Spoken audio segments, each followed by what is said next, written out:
My Lords, the UK will be promoting a fresh resolution calling for the continued observance of the Olympic Truce for the 2012 Games, and is currently working with overseas partners in 15 countries and planning activity in a further 3 on International Inspiration, a sports programme targeted at countries in development. Other initiatives are being considered by the Foreign and Commonwealth Office, and we expect to learn the results of this work shortly. And the London Organising Committee of the Olympic and Paralympic Games is also undertaking truce-related programmes. Can I thank my noble friend for that answer and for the encouraging progress which is being made, but can she confirm that this Olympic Truce resolution is a resolution of the United Nations General Assembly, and it calls quite specifically on all signatories to pursue initiatives for peace and reconciliation in the spirit of the ancient games during the London 2012 Games.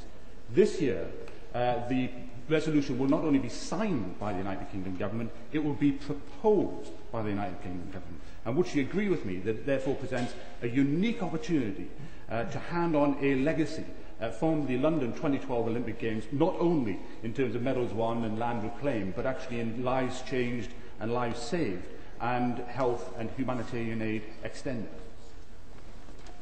I thank my noble friend and, of course, do agree with what he says. He's tireless in his work to achieve successful outcomes for 2012 through the Olympic Truce.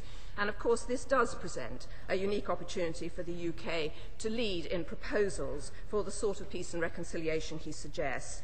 I do have to say that, of course, in previous years, these truce agreements proposals have not resulted too often in major outcomes, but that won't stop us trying again this year, and, of course, it will be for the United Nations to agree policy actions. My Lords, we must congratulate Lord Bates on his tenacity. I think this is the 3rd or the 4th time that we've debated this, and we're all becoming much more familiar. And I have to say it's very encouraging to hear the Minister's reply today, a significant change. And in the past, I have to say, however charmingly she's replied, I have to say that all she's sent him so far have been Dear Johns. But maybe, but maybe now things are changing. And having watched the cricket yesterday, do we not remind ourselves of the potency of sport for peaceful objectives? And having seen, you know, Pakistan and India sitting side by side and embracing each other, I wish his project all well, and I hope that the Minister will continue to use that as an example of sport and peace and ways in which they can go together.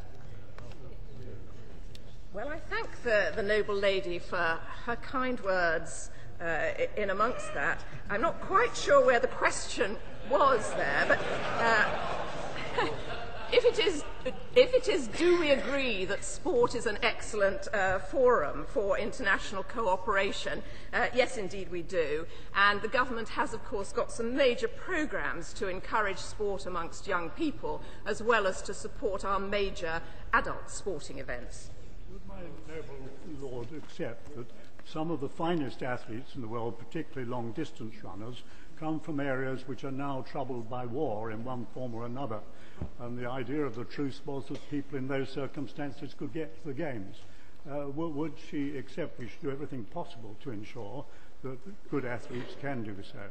Will she also recognise that few athletes remain at the top for more than 4 years, and therefore, if they're prevented from doing so, they've lost a once-in-a-lifetime opportunity?